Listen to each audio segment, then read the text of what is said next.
یہ جو پہنچانے کی ذمہ داری ہے نا کہ دین پہنچنا چاہیے، یہ اتنی نازک ہے کہ اقبال رحمۃ اللہ علیہ اس بارے میں فرماتے ہیں، اور سوچ تو صحیح مسلمان، تو کہتا ہے میں مسلم حضور کی امت ہے، شان بڑی ہے مگر کام بھی بڑا تیرا نازک ہے، اس میں کوتاہی رہ گئی نا، تیرے محلے کے ایک بندے نے ثابت کر دیا کہ مجھے تو اس نے نہیں بتایا، اب وہ چھوٹ جائے گا اور تمہاری شامت آ جائے گی کہ تم مشل بردار تھے، تم صرف آپ نیک نہیں تھے۔ عیسیٰ علیہ السلام نے انجیل میں جو کہا کہ نمک کا کیا کام ہے کہ جس سالن میں ڈال دیا اس کو بھی نمکین کر دیا، ہم کو کہا امتیوں کو تم زمین کا نمک ہو، اگر تمہیں نمکینی گم کر دو گے تو کہاں سے کھانے نمکین ہوں گے، یعنی تم چھوڑ دو گے کام، لوگوں تک دین نہیں پہنچائیں گے، امتیں جاہل ہو جائیں گی، وہ تو گمراہ ہو کر مریں گی، اور حساب تمہیں دینا پڑے گا کہ قرآن تمہارے ہاتھ میں ایک روشنی کی مشعل تھی، کیوں روشنی نہیں کی؟ تم قافلے کے آگے آگے چلتے اندھیرا کیوں ہو گیا؟ اس لیے امتوں کو نہ روئیں کہ یہود نصارہ کیا کریں، وہ تو کریں گے دشمن۔ ہماری سب سے بڑی کوتاہی ہے کہ دوسروں تک پہنچانا تو گزارا، ہم تو خود عمل نہیں کر رہے۔ اقبال فرماتے ہیں لرز مز شرم چورود شمار، ہر عورت سنے ہر مرد سنے، فرمایا جب دن قیامت آئے گا عدالت ہوگی، اللہ کے رسول کھڑے ہوں گے، جس کو تو سمجھتا نا کہ وہ اس کائنات کے سردار ہیں، محمد رسول اللہ صلی اللہ علیہ وسلم، وہ کھڑے ہوں گے، تم امتی جاؤ گے تو جب حضور یہ پوچھیں گے تو فرماتے ہیں میں شرم سے پانی پانی ہو جاتا ہوں کہ تمہارے پاس جواب کیا ہو، یہ امت کیا جواب دے گی؟ مجھ سے تم نے اللہ کا کلام لے لیا تھا، میں نے میدان عرفات میں پوچھا تھا نا کہ پہنچا دیا میں نے، تم نے لاکھوں کے مجمع نے کہا تھا ہاں اللہ کے رسول پہنچا دیا، تو میں نے کہا نہیں تھا کہ اب نبی نہیں آئے گا آگے پہنچانا، حرف حق کا حضرت من بردائی پس تیرا آبادی گرانا، اللہ کا کلام مجھ سے لے لیا تھا، دوسروں تک کیوں نہیں پہنچایا؟ یہ جتنے کافر مرے نا ہندو سے کہ یہ تیری بدماشی ہے، تو کیوں سو گیا؟ تیرا کام تھا پوری دنیا میں اس روشنی کو پہنچانا، تو خود ہی اندھیروں میں گم ہو گیا۔ اس لیے اصل ذمہ داری جو ہے نا مسلم بنے، اور مسلم وہ ہے جو حضور کو اپنا آقا مانتا، بس ہم نہیں دیکھیں گے وہ کون سے فرقے کا، کس نسل کا، کس، ساری باتیں پاؤں تلے راؤنڈ ڈالیں گے جب اس نے کیا کیا جیس آقا کو تو مانتا میں بھی اس کو مانتا، ہمیں اس کے سوا کوئی شے نہیں چاہیے۔ در دل مسلم مقام مصطفیٰ آبروئے نام، یہ عبدالواحد صاحب ناظم ہونے کی وجہ سے کوئی حیثیت نہیں رکھتے، یہ کونسلر ہونے کی، میں مولوی ہونے کی کوئی حیثیت، کوئی میری شان نہیں، میری اور آپ کی سب سے بڑی عزت ہے کہ ہمارے سروں پر خاک ہے رسول اللہ کے قدموں، ہم حضور کے دامن سے چمٹے ہوئے ہیں، یہ اتنی بڑی دولت اللہ کی قسم جس کا ہم کوئی بدلہ ہی نہیں دے سکتے، اللہ نے جو انعام کیا کوئی بدلہ دے سکتا؟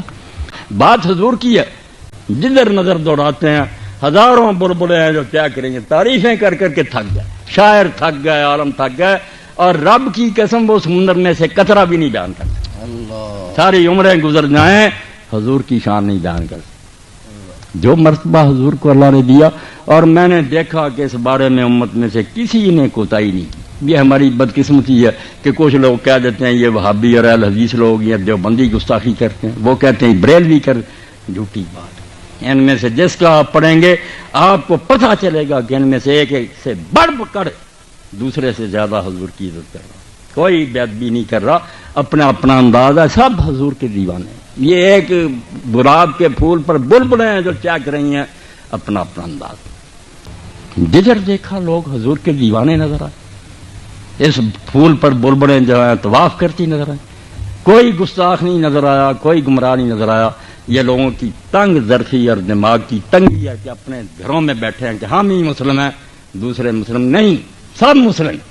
آپ اس کنویں کے مینڈک کی طرح نہ رہیں، نکلے اس کنویں سے سمندر میں چلے جائیں، سب نظر آئیں گے کہ بڑے بڑے عالم ہیں، تہجد گزار ہیں، اولیاء اللہ ہے، شیعوں میں، بریلویوں میں، کوئی کافر نہیں ہے۔ مسائل ایسے ہی کسی کو جو پہنچا بیچارہ سمجھ رہا کہ حضور نے یہی فرمایا، کوئی وہی نہیں آ رہی کسی کو، نہ حضور مل رہا ہے کہ فیصلہ ہو جائے کہ آپ نے رفع یدین چھوڑ دیا تھا یا نہیں چھوڑ دیا تھا۔ جن بیچاروں کو پتہ چلا آپ آخر تک کرتے رہے، وہ اپنے باپ کی سنت سمجھ کر کرتے، انہوں نے کہا حضور کرتے رہے، کیوں اجر نہیں ملے گا؟ جو نہیں کرتا وہ بیچارہ کہتا ہے ہمیں تو علماء نے بتایا کہ حضور پہلے کرتے تھے بعد میں چھوڑ دیا۔ اب یہ بات صحیح ہے یا غلط، یہ علماء فیصلہ کرتے، پھر ایک آدمی نے اگر چھوڑ دیا کہ علماء کہتے ہیں یار حضور نے چھوڑ دیا، اس بیچارے کی نیت کا اس کو اجر ملے گا یا نہیں ملے گا؟ اللہ ظلم کرے گا؟ دیکھے گا کہ اس بیچارے کو یہی خبر ملے گی. میرے حضور کا یہی پتہ چلا تھا، وہ جو کر رہا ہے سمجھ کر یہی کر رہا ہے کہ رسول اللہ کا یہ عمل کر رہا ہے. اس لیے ناراض نہ ہوں، دل تنگ نہ کریں. ایک ہی سب میں کھڑے ہیں، آپ رفع دین کر رہے ہیں، وہ نہیں کر رہے، خوش ہو جائے، آپ کا دل پھول کی طرح کھل جائے کہ یار ایک نمونہ حضور کا میرے پاس ہے، دوسری تصویر اس کے پاس. کوئی ناراض نہیں ہونا چاہیے، بلکہ اگر سفیان ابن عیینہ کی طرح کریں، میرا مشورہ یہ مولوی مان لیتے تو ہر عالم جو تھا وہ کبھی رفع دین کرتا، کسی نماز میں چھوڑ دیتا. اہل حدیث بھی اسی طرح کرتے، دیوبندی بھی اس پر آتے، اور ایسے کوئی اسلام نہ ان کا برباد ہوتا، حضور کی ساری سنتوں پر عمل ہو جاتا. کوئی نہیں آپ نے نہ بند کیا نہ چھوڑا. اسحاق ابن یوسف بہت بڑے حنفی عالم ہیں، خود مولانا عبدالحی رحمۃ اللہ علیہ فرماتے ہیں پڑھ لو حنفی علماء کے تذکروں. وہ حنفی ہوتے ہوئے رفع دین کرتے سی نہیں، اور مولانا عبدالحی لکھتے اس سے ان کی حنفیت برباد ہوگی. کیا نقصان پہنچا حنفی کا؟ انہوں نے کہا بھائی میں نے چھان بین کی، مجھے یہی پتا چلا کہ حضور آخر تک کرتے. سبحان اللہ. میں صرف یہ کہہ رہا ہوں کہ آپ چھوٹی باتوں کی وجہ سے اس رشتے کو نہ قطع کریں جس نے ہم کو جوڑ رکھا ہے. حضور کو ماننے کی وجہ سے ہم ایک ہے، اس پر کینچی نہ چلائیں. جو آپ کو ملتا آپ اس پر عمل کریں، دوسرے بھائی کو بھی جینے دیں. آپ دل کھلا کریں کہ وہ بھی الحمدللہ حضور کا طریقہ سمجھ کر رہا ہے، میری اس کی کیا دعوت. بالکل خوش ہونا چاہیے. اب ذمہ داری کی کیا بات ہے؟ ذمہ داریاں تو بہت ہیں، مگر ایک بات میں کہوں گا جو اصولی ذمہ داری جس کو ہم بھولے ہوئے، علماء بھی، آپ بھی، لیڈر بھی، وہ ذمہ داری کیا؟ یہ جو ہے کہ نیک بنو، سچ بولو، یہ ساری امتوں کو حکم تھا. مگر ایک کام جو ہمارے ذمہ لگا نا بحیثیت مسلم کہ رسول اللہ آخری نبی ہو گئے، وہ بوجھ میرے اور آپ کے کندھوں پر آ گیا، جس کو ہم بھولے ہوں، جس کی پوچھ ہوگی اللہ کی عدالت میں. یہ نماز و روزے نہیں اتنے پوچھے جائیں گے جتنی یہ بات پوچھی. اس کی طرف کوئی دھیان نہیں کرتا کہ نبی کیوں آتے تھے. رسلا مبشرین منذرین لئلا یکون للناس حجۃ علی اللہ بعد الرسل. اس لیے رسول اور نبی آئے ہیں کہ قیامت کے دن کوئی بندہ اللہ کی عدالت میں یہ نہ کہہ سکے کہ مجھے دین نہیں پہنچا تھا، مجھے تو اطلاع ہی نہیں ہوئی تھی، اس لیے میں کیسے عمل کر. اللہ نے پہنچا دیا، بالکل نوٹس دروازے پر چشمہ کر دیا کہ یہ باتیں تمہارے لیے ناجائز ہیں. اب نبی ہو گئے بند، مگر لوگ تو پیدا ہونے بند نہیں نہ ہوئے. اب یہ کام کس نے کرنا؟ یا مرزائیوں کی طرح مانے کہ نبی آتے رہیں گے، یا کہیں گے نبی نہیں آئیں گے، اب وہ کام مجھے اور آپ کو کرنا پڑے گا. نبی نہیں آئیں گے، اس امت کے ذمہ آ گیا کہ یہ خود آپ ہی صرف نیک نہ بنے، دوسروں کو نیک بنائے. گلی گلی محلے محلے پہنچے اور قیامت کے دن ہر بندے کے منہ پر ثابت کر دے کہ یہ کہہ نہیں سکتا کہ مجھے اس نے دین نہیں پہنچایا تھا، میں نے پہنچا دیا. یہ جو پہنچانے کی ذمہ داری ہے نا کہ دین پہنچنا چاہیے، یہ اتنی نازک ہے کہ اقبال رحمۃ اللہ علیہ اس بارے میں فرماتے ہیں، اور سوچ تو صحیح مسلمان، تو کہتا ہے میں مسلم حضور کی امت ہے، شان بڑی ہے مگر کام بھی بڑا تیرا نازک ہے. اس میں کوتاہی رہ گئی نا، تیرے محلے کے ایک بندے نے ثابت کر دیا کہ مجھے تو اس نے نہیں بتایا، اب وہ چھوٹ جائے گا اور تمہاری شامت آ جائے گی کہ تم مشل بردار تھے. تم صرف آپ نیک نہیں تھے. عیسیٰ علیہ السلام نے انجیل میں جو کہا کہ نمک کا کیا کام ہے کہ جس سالن میں ڈال دیا اس کو بھی نمکین کر دیا. ہم کو کہا امتیوں کو تم زمین کا نمک ہو، اگر تمہیں نمکینی گم کر دو گے تو کہاں سے کھانے نمکین ہوں گے. یعنی تم چھوڑ دو گے کام، لوگوں تک دین نہیں پہنچائیں گے، امتیں جاہل ہو جائیں گی، وہ تو گمراہ ہو کر مریں گی، اور حساب تمہیں دینا پڑے گا کہ قرآن تمہارے ہاتھ میں ایک روشنی کی مشعل تھی، کیوں روشنی نہیں کی؟ تم قافلے کے آگے آگے چلتے اندھیرا کیوں ہو گیا؟ اس لیے امتوں کو نہ روئیں کہ یہود نصارہ کیا کریں، وہ تو کریں گے دشمن. ہماری سب سے بڑی کوتاہی ہے کہ دوسروں تک پہنچانا تو گزارا، ہم تو خود عمل نہیں کر. اقبال فرماتے ہیں لرز مز شرم چورود شمار، ہر عورت سنے ہر مرد سنے. فرمایا جب دن قیامت آئے گا، عدالت ہوگی، اللہ کے رسول کھڑے ہوں گے، لرز مز شرم چورود شمار پرسدتا آبروئے روزگار. جس کو تو سمجھتا نا کہ وہ اس کائنات کے سردار ہیں، محمد رسول اللہ صلی اللہ علیہ وسلم، وہ کھڑے ہوں گے. تم امتی جاؤ گے تو جب حضور یہ پوچھیں گے تو فرماتے ہیں میں شرم سے پانی پانی ہو جاتا ہوں کہ تمہارے پاس جواب کیا ہو، یہ امت کیا جواب دے گی؟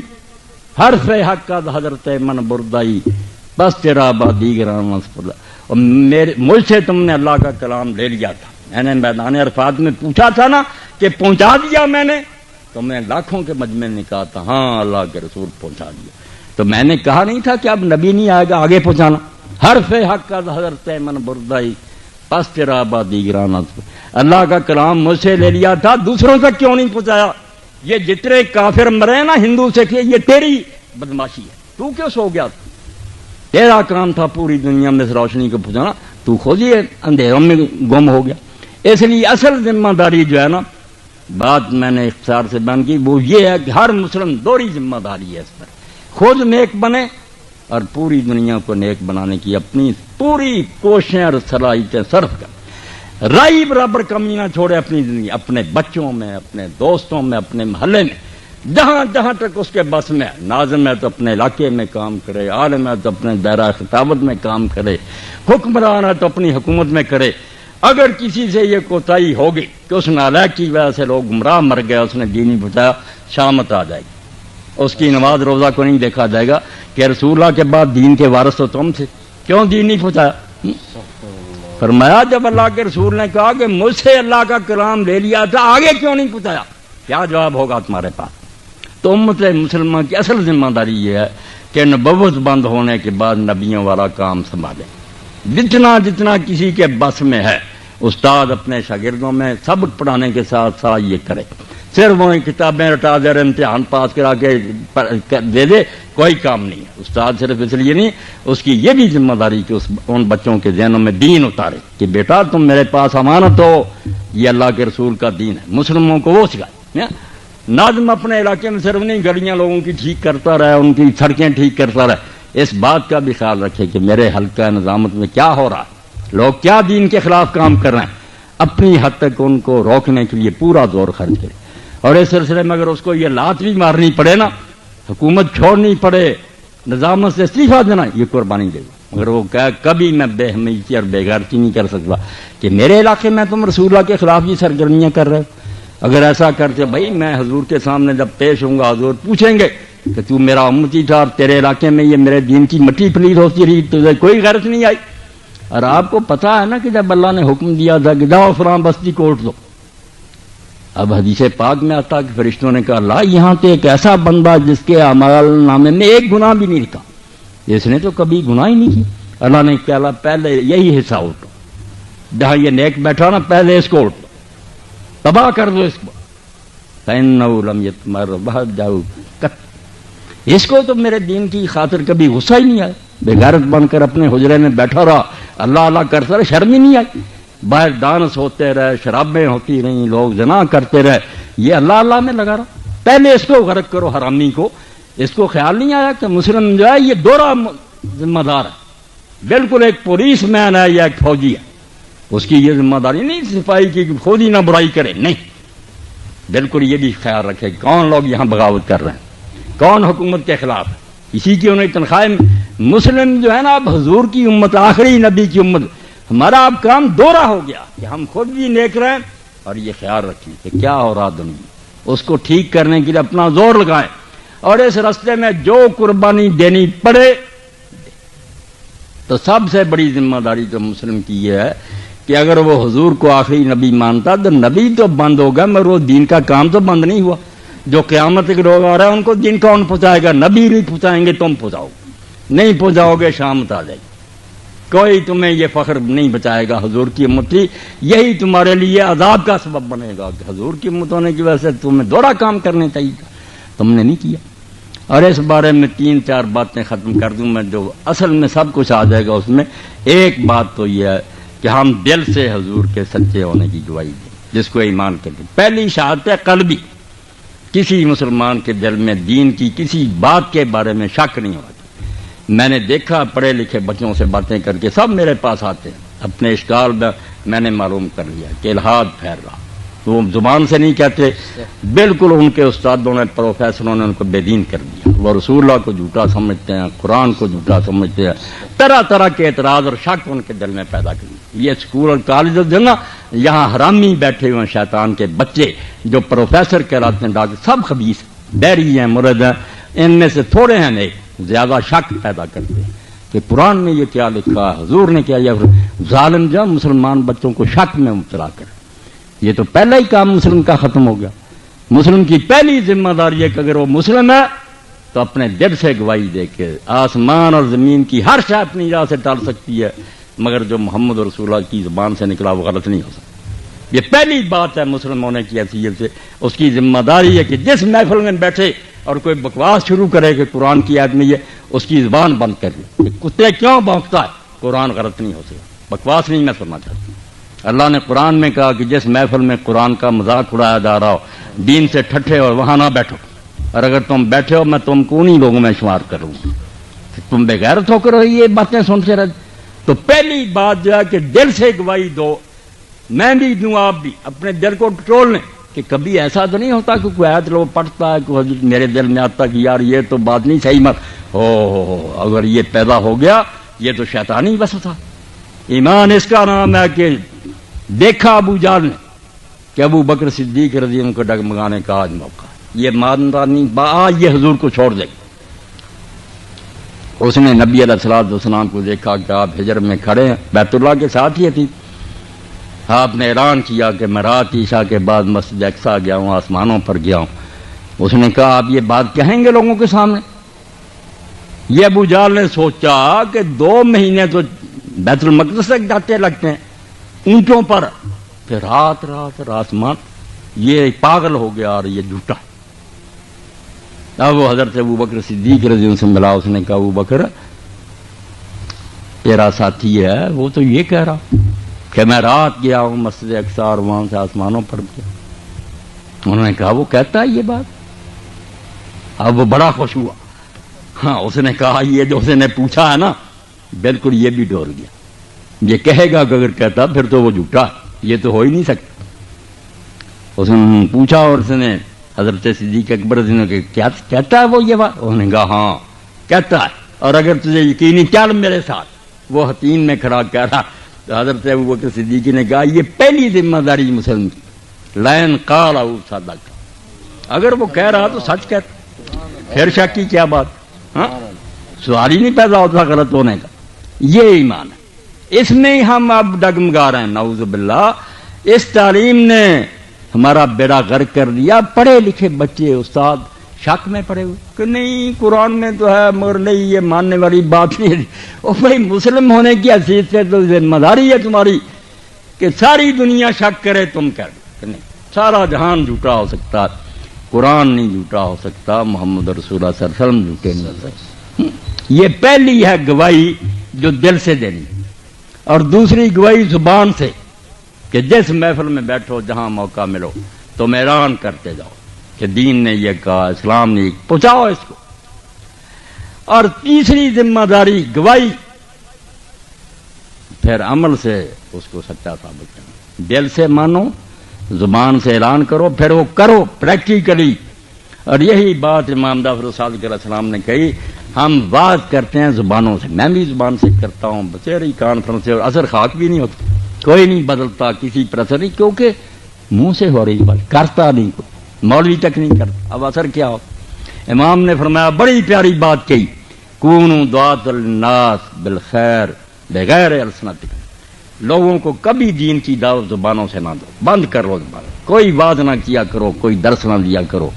وَلَا يَرَوْا مِنْكُمُ الْوَرَى وَالْاِجْتِهَادَ وَالصَّلَاةَ وَالْخَيْرَ فَإِنَّ ذَلِكَ دَاعٍ، زبانیں نہ استعمال کرو، عمل سے نمونہ دکھاؤ، لوگ جب تمہیں دیکھیں، تم سے ملے برتیں، تمہارے ساتھ کوئی سودا کریں، انہیں نظر آئے کہ یہ آدمی اللہ سے ڈرنے والا پرہیزگار ہے، حلال و حرام کا پابند ہے، عمل نظر آنا چاہیے۔ فَإِنَّ ذَلِكَ دَاعٍ، دین کی طرف لوگوں کو تقریریں نہیں لاتی، عمل لاتا۔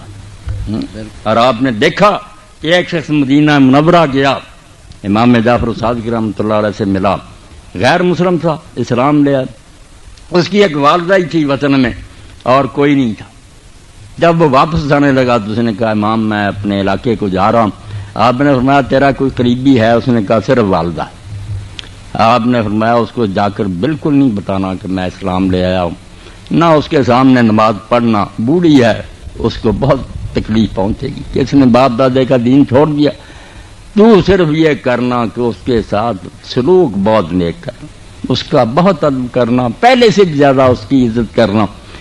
چلا گیا اور امام نے ساتھ ہی کہا کہ اگر یہ میری بات مانے گا زبان سے وعد نہیں کرے گا، عمل سے کرے گا، تو بیٹا میں تجھے بشارت دیتا ہوں کہ تو اس کا جنازہ پڑھے گا، وہ مسلم مرے گی اور تو اس کا جنازہ خود پڑھے گا۔ جب وہ وطن گیا چھپ کر نماز پڑھ لیتا، اماں کو نہیں بتایا، مگر خدمت بہت کرتا۔ اماں نے ایک دن پوچھا کہ بیٹا تو پہلے بھی کوئی اتنا برا نہیں تھا، مگر یہ چیز کس نے تجھے سکھائی؟ تو میرا بہت ادب کرتا، بہت میری عزت کرتا۔ کچھ دیر ٹالتا رہا اور اس نے ایک دن کہا کہ ماما ایک ملک ہے عرب، اس میں ایک شہر ہے مدینہ، وہاں میں گیا تھا، وہاں ایک بزرگ کے پاس بیٹھا، اس نے مجھے یہ نصیحت کی تھی کہ ماں کی بہت خدمت کرنی چاہیے۔ اماں نے جب یہ باتیں سنی تو اس نے کہا بیٹا وہ شخص ضرور اللہ کا نبی ہوگا۔ تو اس نے کہا ماں وہ نبی نہیں تھا، نبی کی اولاد میں سے تھا، جو نبی گزرے نا محمد رسول اللہ صلی اللہ علیہ وسلم، ان کی تیسری چوتھی پشت میں وہ امام احسان کا پوتا تھا جعفر صادق، میں اس سے ملا، اس نے کہا بیٹا جس کے پوتے کا یہ حال ہے وہ نبی کیسا ہوگا۔ اسلام لائی اور اس کی موت ہو گئی اور بچے نے اس کا نماز جنازہ پڑھا۔ امام نے فرمایا زبان سے لوگوں کو دین کی دعوت نہ دو، لوگوں کو تمہارے عمل میں پرہیزگاری اور نیکی نظر آنی چاہیے، فإن ذلک داعی، تم فکر نہ کرو تقریروں کے بغیر ہی اس سے لوگ کھنچے چلے آئیں اسلام۔ اور جب ہم صرف زبان سے باتیں کریں گے، عمل لوگ جو ملیں گے وہ کہ توبہ توبہ، اس سے نا معاملہ کرو، اس سے زیادہ بے ایمان تو کوئی نظر ہی نہیں ہے۔ میں نے خود دیکھا، آ رہے تھے ساہیوال سے اور میرا بچہ گیا اتر کر کار سے، اس نے جا کر خریدے یہ جو آلو بخارا، اتنی لمبی داڑھی ناف تک تھی، بیٹے نے توجہ ہی نہیں کی، اتنا یہ فریب نہیں کر سکا۔ جب وہ لے کر آیا اور آگے آ کر ہم نے اللہ کی قسم ان کو دھویا اور کھانے لگے، ایک بھی ان میں سے ٹھیک نہیں نکلا، سب گلے ہوئے دانے داڑھی سے بھول دی۔ تو یہ زبان کی باتیں جو ہم کر رہے ہیں، جتنی کانفرنسز دور میں ہو رہی ہیں، سیمینار ہو رہے ہیں، کتابیں لکھی آپ کی سیرت پر اور قرآن پر، اتنی باتیں کبھی نہیں، مگر اثر خاک بھی نہیں، کیونکہ عمل نہیں، صرف زبان۔ تو امام نے فرمایا زبان سے لوگوں کو دعوت نہ دو، عمل سے دو۔ تو پہلے دل سے گواہی دو کہ جو دین کہہ دے شک میں نہیں آنے دینا، بالکل جو اللہ نے کہا اس کے تھوڑے حق۔ اب کوئی کہتا ہے اسلام میں ہے کہ عورت جو ہے اس کی قدر کا، ہم اسی وقت شک میں پڑ جائیں۔ اچھے بھلے عالم پوچھتے ہیں کہ آدھی گواہی پڑ، اور تم شک میں پڑ گئے۔ پہلا ہی فریضہ جو تھا اس میں جھوٹے نکلے کہ تم نے گواہی دینی سی دل سے کہ ہمیں نہیں سمجھ آتی، یہ تھیوریاں روز بدلتی ہیں، جو اللہ کا رسول کیا گیا وہ غلط نہیں ہو سکتی، یہ تو بنیاد تھی، آپ نے یہی متضرر کر دی۔ پھر زبان سے اعلان کرنا تھا، آپ جھجکتے، کسی محفل میں دین کی بات نہیں کرتے، شرمسار ہوتے ہیں، گپیں لوگ ہانک رہے ہیں، بے حیائی کی باتیں کہ آپ دین کی بات کرتے شرماتے ہیں۔ پھر عمل سے گواہی دیں۔ اور اس کے بعد جو بات تھی وہ کہ یہ گواہی جو ہے انفرادی نہیں دینی۔ یہ بچے نے ٹھیک کہا کہ اکیلا اکیلا نمازیں روزے کرے، اس سے بات نہیں بنے گی۔ اسلام کو جو شخص پڑھے گا، ہماری بدقسمتی کا ہم نہیں پڑھتے، اسلام غلبے کے بغیر اسلام کوئی چیز نہیں، جب غالب نہیں نا اسلام، یہ چھوڑ دیں آپ بات۔ اگر اسلام کی اپنی حکومت نہیں ہے، عدالتوں میں اور اسمبلی میں ہر جگہ قرآن کا راج نہیں ہے، وہ مسلمانوں کا ملک ہو سکتا ہے، اسلامی حکومت نہیں ہو سکتی، وہاں اسلام کا کوئی راج نہیں۔ اسلام تو وہاں مظلوم ہے بیچارہ، کہ انسانوں کے بنائے قانون چل رہے ہیں۔ اسلام کے لیے لازم ہے یہ چوتھی ذمہ داری کہ مسلمان اسلام کو غالب کرے، رسول اللہ کا جھنڈا سب سے بالا ہو، ہر شخص کی بات جو ہے اس کو نیچے پھینک دیا جائے، حضور کا بول بالا، جو حضور نے کہا ججوں کو وہ فیصلے کرنے پڑیں گے، اسمبلیوں میں قانون بنانے پڑیں گے، غلبے کے بغیر اسلام نام کی کوئی شے نہیں۔ اسی لیے الاسلام و سلطان و خاوان تامان، اسلام اور حکومت اس طرح جڑ میں پیدا ہوا، ایک ماں کے پیٹ سے دونوں نکلے ہیں۔ جو ملا کہتا ہے اسلام کی بات کرو، حکومت کی، بالکل اسلام کو نہیں جانتا۔ حکومت کے بغیر اسلام نام ہے ہی نہیں کسی چیز کا۔ یہاں تو اسلام قرآن میں جیسے ہے کہ نماز پڑھو، وہاں ہی ہے کہ چور کے ہاتھ کاٹو، اسی قرآن کی ہے۔ جس قرآن میں زکات دو، وہاں ہی لکھا اگر زانی ہے 100 کوڑا مارو، اسی قرآن کی ہے۔ اگر حکومت نہیں ہوگی کب ایسا پر عمل ہوگا؟ اس لیے چوتھا کام مسلمانوں کا یہ ہے کہ وہ جہاں جہاں ان کے علاقے ہیں اور وہاں ان کی اپنی حکومتیں، وہاں اسلام کو غالب کریں، ہر جگہ اسلام کا راج ہو، مدرسوں اور کالجوں میں وہ پڑھایا جائے، عدالتوں میں وہ رکھا ہوا، عدالتیں اس کے مطابق فیصلے کریں، کوئی صلح جنگ نہ اس کے بغیر ہو، غلبہ۔ اور آخری بات جو ہے وہ جہاد کی، کہ یہ آج ہمارے بارے میں لوگ کہتے ہیں یہ دہشت گرد ہیں، ملکوں میں فساد پھیلایا، جھوٹی بات ہے۔ ہم دہشت گرد نہیں ہیں، دہشت گردوں کو ختم کرنے کے لیے تلوار اٹھانا لازم ہے، اس میں شرمسار ہونے کی بات نہیں۔ امریکہ نے سنبھالا کہ جو برے کام کر رہے ہیں میں ان کو کچلوں گا، یہ کام ہمارا تھا کہ ہم وہ تو جو سچے ہیں ان کو سمجھتا نا دہشت گرد، ہم واقعی دہشت گردوں کو خواہ وہ مسلمانوں میں سے ہوں یا غیروں میں سے، جو بھی زمین میں خرابی مچاتا اس کو کچلنے کے لیے طاقت استعمال کریں گے۔ یہ کوئی برائی نہیں ہے، جس کے پاس اقتدار ہے اس کی ذمہ داری ہے، جس طرح پولیس کی ذمہ داری ہے نا کہ ڈاکے اور چوریاں، یہ کوئی نہیں کہتا کہ تم کیوں آگے روک رہے، نہیں، ان کا فریضہ کہ کیوں ڈاکہ پڑ رہا ہے آ کر روکیں، کیوں قتل ہو رہا ہم روکیں گے۔ جس جگہ زمین میں فساد ہو رہا ہوگا یہ جہاد سمجھ لیں، شرارت نہیں ہے، زمین میں امن قائم کرنے کا طریقہ کہ گنڈے باز نہیں آئیں گے مسلمانوں میں صرف کافروں کے، کبھی تیل پر قبضہ کریں گے، کبھی مسلمانوں کو قتل کریں گے، کبھی اپنے ملک میں دوسروں کو تنگ کریں گے۔ تو یہ بدماشوں کو ختم کرنے کے لیے جو طاقت استعمال ہوتی ہے اس کو کہا جاتا ہے جہاد۔ یہ بیٹا کیا ہوگا، اور زیادہ بدماشی ہوگی اگر سچ مچ جو برے ہیں ان کو کچلنے کے لیے طاقت استعمال کی جائے۔ تو یہ مولانا روم کا شعر ہے، میں اس پر بات ختم کروں گا۔ پس غزازی فرض شد بر مومنا تا ستان انداز کفے مجنون سنا۔ پاگل کے ہاتھ میں بندوق آ جائے تو کوئی آدمی اس سے وہ چھین لے تو یہ برا نہیں کیا اس نے، اگر نہ چھینتا تو وہ پاگل تو لوگوں کو مار دیتا۔ یہ جو لوگ ہوتے ہیں دنیا کے کتے، بے شک وہ کتنے پڑے رہے، یہ ہیں پاگل کہ طاقت آ گیا لوگوں کو تلتے پھرتے ہیں، عورتوں کو مار رہے ہیں، بچوں کو مار رہے ہیں، لوگوں کے ملک چھین رہے ہیں، تیل کے کنووں پر قبضے کے، یہ ہے پاگل، پڑھے لکھے پاگل۔ اب ان پاگلوں کو درست کرنے کا علاج کیا؟ جہاد۔ جہاد فساد نہیں ہے، صرف ان بدماشوں سے بندوق چھین لی جاتی ہے، پھر وہ ہندو رہیں عیسائی رہیں کچھ نہیں کہیں، مذہب میں ہم نہیں دخل دیں گے، گردے بنائیں، مندر بنائیں، پوجا پاٹ کریں، ہم امن دیں گے ان کو، بلکہ اتنا امن کہ مسلمانوں کو اتنا امن نہیں ہم دیتے جتنا ان ذمیوں کو دیتے ہیں۔ ذمی جو مسلمانوں کے رئیس بن جاتا ہے، ہندو سے عیسائی، کیا نام ہے اس کا؟ ذمی، اس کو ذمہ دے دیا ہم نے، ذمہ دار ہو گئے ہم کہ اب تم آرام سے رہو، ہم گارنٹی دیتے ہیں، ہم مسلمان کلمہ گو تیرے محافظ ہیں۔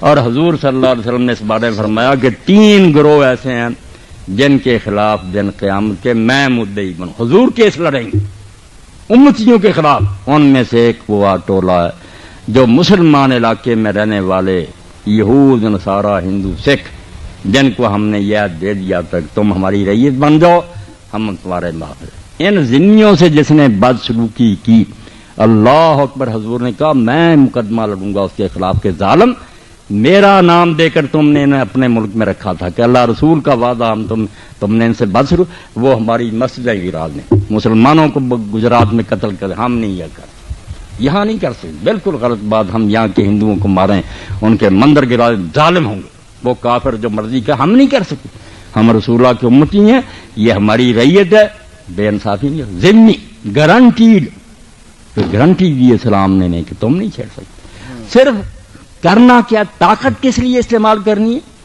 جو حرامی ہیں جنہوں نے زمین میں فساد برپا کر رکھا ان سے طاقت چھین لینی کہ غیر مسلم رہو، رعایا بن جاؤ، امن سے رہو، جس مذہب میں رہنا چاہتے ہو، مگر یہ اجازت نہیں دیں گے کہ ہم خدا کی زمین میں تم فساد برپا کرو، لوگوں کے ملک چھین لو، ان کی عورتوں کو مارو، یہ نہیں ہونے دیں گے۔ جیسے پولیس اور فوج آ کر یہ بدماشیاں روکتی ہے نا، کوئی نہیں ان کو کہتا کہ یہ کیوں بندوقیں چلا رہے ہیں، سب جانتے کہ یہ نہ ہوں گے تو امن کیسے ہوگا۔ مسلمان آپ یقین کر لیں، جو ہم خدا کی فوج ہے، بغیر تنخواہ کے فوج کی ہے اللہ کے، ہمیں آواز آتی ہے کہ اے مسلمانوں تم میری فوج ہو، تنخواہ دار فوجیوں کو چھوڑو کہ پاکستان کی فوج، یہ تو بعد میں فوجیں بھرتی کی، تنخواہ دار مسلمان ملکوں میں فوجیں ہوتی تھی تنخواہ دار نہیں، ہر آدمی کے دروازے پر گھوڑا بندہ ہوتا تھا، اس کے پاس تلوار ہوتی تھی، جب آواز آتی تھی کہ مسلمانوں فلاں علاقے میں فساد پھیل گیا، وہاں بدماشی شروع ہو گئی، مسلمان نکلتے گھوڑوں پر سوار ہو جاتے، تلواریں، بدماشی کرنے کے لیے، بدماشی روکنے کے لیے، جیسے فوج آتی ہے مداخل کر رہی، تو ہمارا جہاد جو رومی فرماتے ہیں، جہاد اس لیے مومنوں پر فرض ہوا کہ اگر پاگلوں کے ہاتھ میں نیزے آ گئے تو ان سے چھین لو، بدماشوں سے طاقت چھین لو کہ ان کو ظلم نہ کریں، وہ غیر مسلم مرنا چاہتے ہیں، جانا چاہتے ہیں دوزخ میں جائیں، ہم ان کو کلمہ نہیں پڑھائیں گے، مگر ظلم نہیں کرنے دیں گے. اور اس میں مسلم غیر مسلم کی تمیز نہیں. ہم میں سے اپنوں میں سے بھی اگر کوئی خبیث کسی علاقے میں ظلم کرے گا ہم اس کا گریبان بھی پکڑیں گے. کلمہ پڑھ کر کیوں ظلم کر رہے. اور عدل کا راج ایسا آئے گا پھر اگر مسلمان یہ ذمہ داریاں ادا کریں, دل سے حضور کو سچا جانیں, زبان سے اس کا اعلان کریں, عمل سے اس کی گواہی دیں, کر کے بھی دکھائیں, اور پھر اس کو دوسروں تک پہنچائیں. اور آخر میں اگر طاقت بھی استعمال کرنی پڑے اور جان دینی پڑے, گھر لوٹانے پڑے, کریں. جس طرح فوجی مرتے ہیں, پولیس مرتی, چوکوں پر دیکھ دیں گی فلاں کیپٹن شہید. شہید پولیس کہتی ہے کہ محکمے کی خدمت کر. آپ بھی اسی لیے خدا کے ہاں شہید ہوتے ہیں کہ ہر مسلمان میدان میں نکلو, میرے خدا کا قانون توڑا جا رہا, رسول اللہ کی شریعت پامال کی جا رہی. یہ غنڈہ نہیں ہے, دہشت گرد نہیں ہے. دہشت گردی کو مٹانے کے لیے میدان میں نکلتا کہ دہشت گردی نہیں. اب یہ زمانے کا چلن دیکھو کہ خبیثوں نے جو خود دہشت گرد ہیں ہمیں بدنام کر دیا کہ مسلمان دہشت گرد.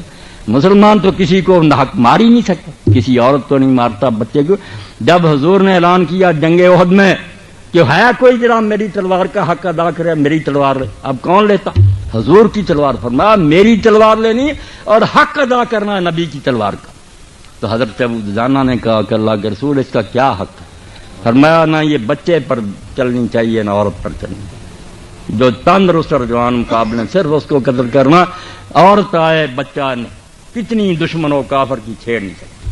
اب کافر کو تو حرامزادے کو پرواہ ہی نہیں, عورتوں کو مارنے بچوں. مگر مسلمان بیچارہ اتنا پابند ہے دین کا, اللہ کا سپاہی اور فوجی, کہ عورتیں سامنے آتی نہیں تلوار بند کریں, بچہ سامنے آیا نہیں اس کو کر. بوڑھا آ گیا, درویش خان قوم گردوں بیٹھے, فرمایا نہیں ان بیچاروں کو کیا چھڑنا ہے, بات کر رہے. میدان میں جو سامنے آیا شاہسوار اس سے نکلا. ایسی پاک صاف اور نیک جنگ کو یہ دہشت گردی, اور جو آپ حرامزادی بستیوں کی بستیاں تباہ کر رہے ہیں, بے گناہ شادی کے بیچارے گیت گا رہے ہیں, ان پر بم برسا دیتے ہیں, بعد میں کہتے ہیں مغالطہ لگ گیا. یہ خود نیک بنے گی. یہ ہماری سامنے بدقسمتی کہ جو دہشت گرد ہیں وہ ہمیں دہشت گرد. ہم تو غریب اگر جان دینے کے لیے جاتے ہیں تو مفت میں کہ اپنی جان دیں گے, دہشت گردی روکیں گے. اب دیکھنا رسول کریم فضا بھی امیر ہوئی, قربان جائیں رسول خدا پر. جیسے وضو نماز ہے ایسی جنگ سکھائی. ہماری جنگ بھی نماز کی طرح کی پاک. فرمایا جو شخص اللہ کے رسول اس لیے جنگ میں جاتا کہ کچھ لوٹ کا مال ہاتھ آئے, فرمایا مرے گا تو حرام کی موت مرے. کسی نے کہا صرف ایک اونٹ کی رسی اس کے پاس نہیں ہے گھٹنا باندھنے کی, اس کو لینے کے لیے گیا, فرمایا دوزخ میں گیا. کسی نے کہا وہ صرف بہادری دکھانے کے جہنم. کسی نے کہا صرف اپنی برادری کی حمایت میں گیا یا ملک کے لیے, فرمایا دوزخ. کون ہے مجاہد؟ فرمایا بیچارہ جو کڑوا گھونٹ پیتا, لتکون کلمۃ اللہ علیہ, نہ لینا ہے نہ دینا, اس لیے غریب چلا گیا کہ جان دینی ہے مگر اللہ کا بول بالا کر. دین سر بلند ہونا چاہیے, بدماشی ختم ہونی چاہیے, نیکی پھیلنی چاہیے. اس سے زیادہ بھی کڑوی کوئی بات ہو سکتی. اور اقبال رحمۃ اللہ نے کیسی بات کہی, شہادت ہے مطلوب و مقصود ہے مومن, نہ مال غنیمت نہ کشور کشائی. نہ وہ بیچارہ ملک لینے کے لیے جاتا ہے نہ مال لینے کے لیے جاتا. اگر یہ ارادہ آ گیا تو اس کا تو اپنا ہی بیڑا غرق ہو گیا, وہ تو دوزخی ہو گیا. وہ تو صرف اس لیے جاتا کہ یار کیوں ظلم ہو رہا, کیوں عورتوں کو مارا جا رہا, کیوں علاقے چھینے جا رہے ہیں مفت میں. اللہ کا ایسا سپاہی کہ کوئی اس دنیا میں وہ معاوضہ نہیں چاہتا, اللہ کی رضا کے لیے چاہتا, اور اللہ بھی پھر اس پر کتنا خوش ہوتا. آپ عقائد عالم صلی اللہ علیہ وسلم آپ جانتے ہیں, قربان جائیں ہماری جانیں آپ پر قربان, حضور سے بڑھ کر کو ہے. مگر آپ نے صرف ایک شے کی خواہش کی, صحیح بخاری دیکھ لیں دوسرے. اب اللہ کو یہ منظور نہیں تھا. حضور اگر قتل ہو جاتے کافر تالی بجا دیتے کہ اللہ کا آخری نبی مارا گیا, اللہ کی ٹیم ہار گئی. نہیں, آخری نبی قتل نہیں ہو سکتا. مگر حضور نے کہا کہ میرا یہ جی چاہتا, میری یہ تمنا ہے کہ میں اللہ کے راستے میں قتل ہوں, پھر زندہ ہوں, پھر قتل ہوں, پھر زندہ ہوں, پھر بار بار میں اللہ کے راستے میں شہید ہوں. اس سے زیادہ مزیدار موت کوئی نہیں ہے. حضور چاہتے رہے. اب شہید غریب کو لوگ دہشت گرد کریں تو اس پر رو ہی سکتے ہیں, افسوس ہی کہہ سکتے ہیں کہ ہماری نالائقی کی وجہ سے جو لوگ اللہ کی رضا کے لیے اپنے جانیں دیتے پھرتے تھے کہ ہم ظلم کو روکیں گے, ان غریبوں کو ٹیررسٹ کہہ دیا. آپ آبادیاں تباہ کر رہے ہیں.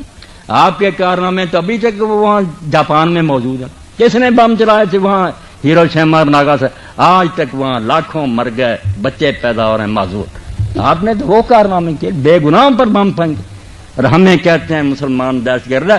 ہمیں رونا آتا ہے کہ ہمارے اپنوں نے جو کیا نا، اس پر آپ ختم کر لیں بات کو۔ گلائے جفائے وفا نما کہ حرم کو اہل حرم سے، مسلمانوں نے جب بدسلوکی دین کے ساتھ کی، میں نے اور آپ نے، کافروں کا تو کیا رونا، ان کا تو گلا ہی کوئی نہیں۔ گلائے جفائے وفا نما کہ حرم کو اہل حرم سے، کعبہ جس سے رو رہا کہ تم میرے ماننے والوں نے جو کیا، کروں بت کدے میں اگر بیاں تو کہے صنم بھی ہری ہے۔ علامہ کہتے ہیں میں اگر بت خانے میں جا کر سناؤں تو بت بھی بیچارے روئیں گے کہ توبہ توبہ توبہ، کلمہ گو نے یہ کیا اسلام۔ ہم نے دین کے ساتھ ظلم کیا کہ اپنے گھروں میں گھس گئے اور بادامالیاں کر، کوئی برا کرتوت ایسا نہیں جو ہم میں نہیں ہے۔ کاروبار میں ہم بے ایمان ہیں، فریب کرتے ہیں، ساری دنیا کرتی ہے یار مسلمانوں سے مال نہ منگواؤ، دھوکہ باز۔ جس امت کا یہ کام تھا کہ لوگ دیکھیں اور گھر میں بیٹھے کہیں کہ یار مسلمان دھوکہ نہیں کر سکتے، مسلمان جھوٹ نہیں بول سکتا، ہمارے کرتوتوں نے اس دین کو بدنام دیا۔ گلائے جفائے وفا نما کہ حرم کو اہل حرم سے، کروں بت کدے میں اگر بیاں تو کہے صنم بھی ہری۔ بس آخری ایک نظم ہے علامہ اقبال کی، اسے دو چار شعر، نیازی صاحب بھی میرے دوست ہیں، کئی صاحب ادب لوگ۔ علامہ کہتے ہیں بانگے درا میں کہ میرا دل جو ہے گھومتا رہتا، سوچ کے ذریعے سمجھائی بات، ہمیشہ صورت باز سر آوارہ رہتا ہوں، محبت میں ہے منزل سے بھی بڑھ کر زیادہ پیمائی، میرا دل گھومتا رہتا، سوچ و بچار میں کرتا ہوں۔ تو کہاں پہنچ گیا پھر؟ سمجھانی بات تھی، انداز اختیار کیا نا۔ دل بیتاب جا پہنچا دیار پیر سنجر میں، میسر ہے جہاں درمان درد ناش کے بعد، پھرتا پھرتا میرا دل گھومتا گھومتا پیر سنجر کے دربار چلا گیا، حضرت خواجہ معین الدین چشتی رحمۃ اللہ علیہ۔ ہاں، دل بیتاب جا پہنچا دیار پیر سنجر میں، میسر ہے جہاں درمان درد ناش کے بعد۔ جتنے بیچارے بے قصور وہاں جا کر جب فریاد کرتے ہیں، اپنی باتیں سنا، دل کو کچھ سکون تو مل جاتا کہ اللہ کے بندے کے سامنے آئے، دیکھا کہ جب یہ یہاں آئے تھے پرتھوی راج تھا، سارے ہندو تھے، وہاں بیٹھ گیا اجمیر میں، کتنے دکھ جھیلے مگر دین پھیلا دیا۔ تو وہاں کہتے ہیں جب میں بات کرنے لگا، ابھی بولا نہیں تھا، ابھی نہ آشنائے لب تا حرف گفتگو میرا، ابھی زبان پر بات نہیں آئی تھی، چاہتا تھا میں بات کروں مگر آواز کیا قبر سے آئی، آواز تو نہیں آئی، سمجھا رہے ہیں نا، بات سمجھانی ہوتی ہے بزرگوں کی زبان سے۔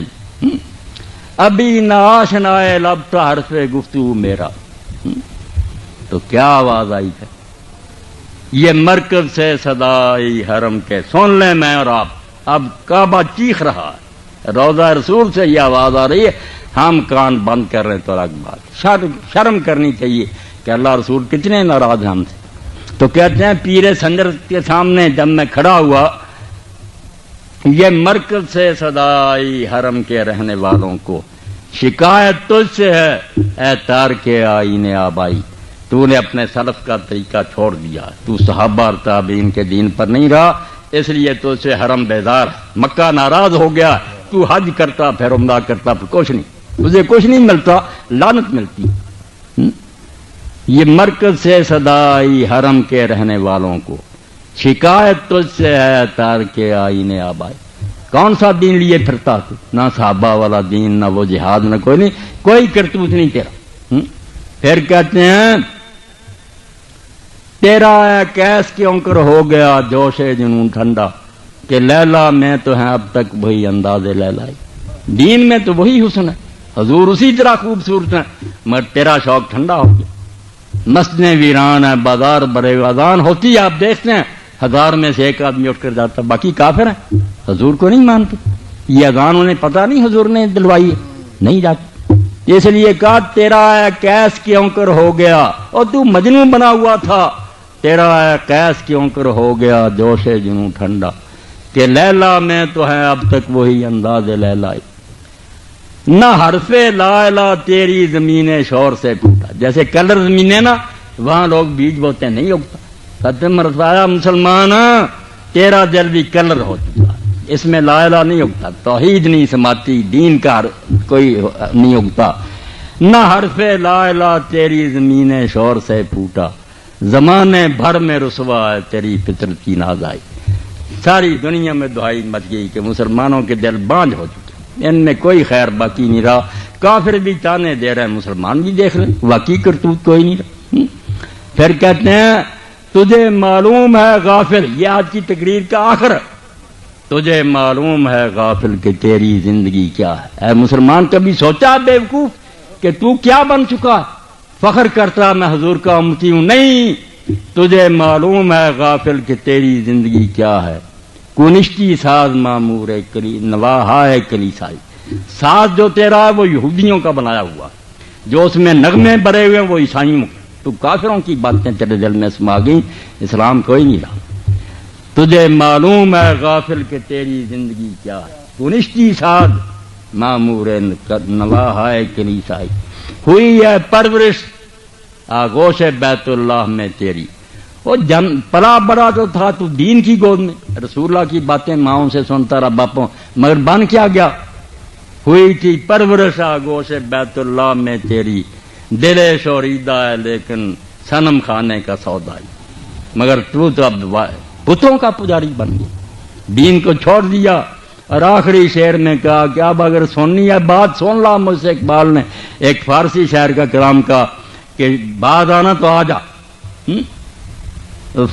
آموختی از ما بکار دیگراں بردی، سبق دین سے تو نے سیکھا تھا کہ جو قول کرو اس کو نبھا دو، یہ اللہ رسول کے کام نہ آیا تو غیروں کی وفاداری میں لگ گیا۔ وفا موختی از ما بکار دیگراں بردی، ربودی گوہر ازمان سارے دیگراں کر، موتی ہم سے لیا اللہ کے دین سے کہ بات پر آدمی کو پورا اترنا چاہیے، مگر تو کفر کی خدمت میں پورا اترا، ان کی خدمت تو پوری کی، جو کافروں نے کام تیرے ذمہ نبھا دیا، مگر جو اللہ رسول نے کہا نثارے دیگراں کر دی، دوسروں کی خدمت میں وہ موتی لٹا دیا، اللہ کے رسول کا تو باغی اور نافرمان ہو گیا۔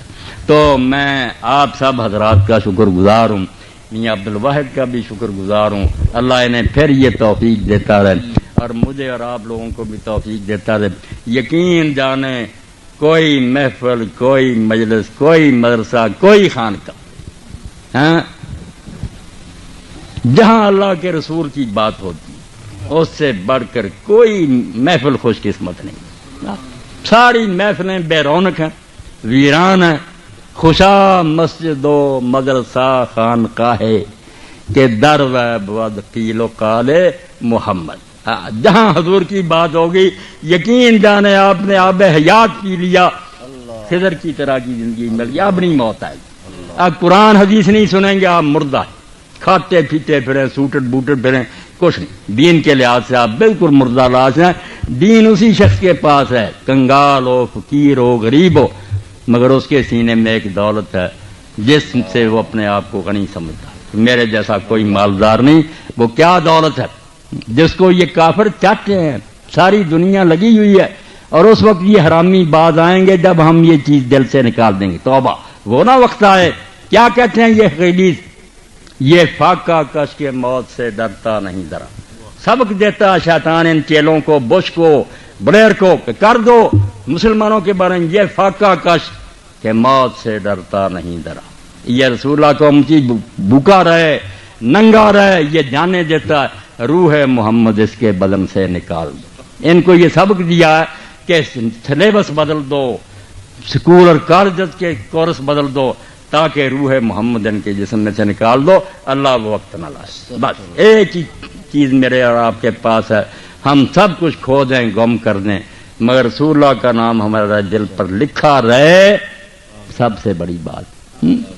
صبا تو جا کے یہ کہیو میرے سلام کے بعد کہ تیرے نام کی رٹ ہے خدا کے نام کے بعد، مدینہ جا کر یہ ہوا کہہ دے کہ اللہ کے رسول دیوانہ کہہ رہا تھا کہ میری زبان پر یہ اللہ کا نام ہے تیرا، صبا یہ جا کے یہ کہہ دے میرے سلام کے بعد کہ تیرے نام کی رٹ ہے خدا کے نام کے بعد۔ یہی اللہ مرتے دم تک مجھے آپ کو نصیب کرے، آپ میرے بھائی ہیں بہن، میری دعا اپنے لیے بھی آپ کے لیے کہ اللہ سب کچھ ہم سے چھین جائے تو کوئی نہیں، ہم لوگ تیری رضا پر راضی ہیں، مگر اپنے فضل و کرم سے مرتے دم تک ہمارے دلوں میں جو رسول پاک کی محبت ہے یہ نہ چھیننا، ہم ایسے نہ محروم ہو جائیں۔ ہم مفلس ہیں، کنگال ہیں، ہمارے پاس کچھ نہیں رہا، ہماری سلطنتیں جاتی رہیں، ہمارے ملک چھن گئے، مگر ایک چیز ہم اپنے دل میں لیے بیٹھے ہیں کہ تیرے رسول کے دیوانے ہیں، یہ نہ ہم کہیں موتی کھو بیٹھیں، ورنہ ہم سے زیادہ بدقسمت کوئی نہیں ہوگا۔ بآخر دعوانا الحمدللہ رب العالمین وصلی اللہ تعالی علی خیر خلقہ سیدنا و مولانا محمد و آلہ و اصحابہ اجمعین۔ جزاک اللہ۔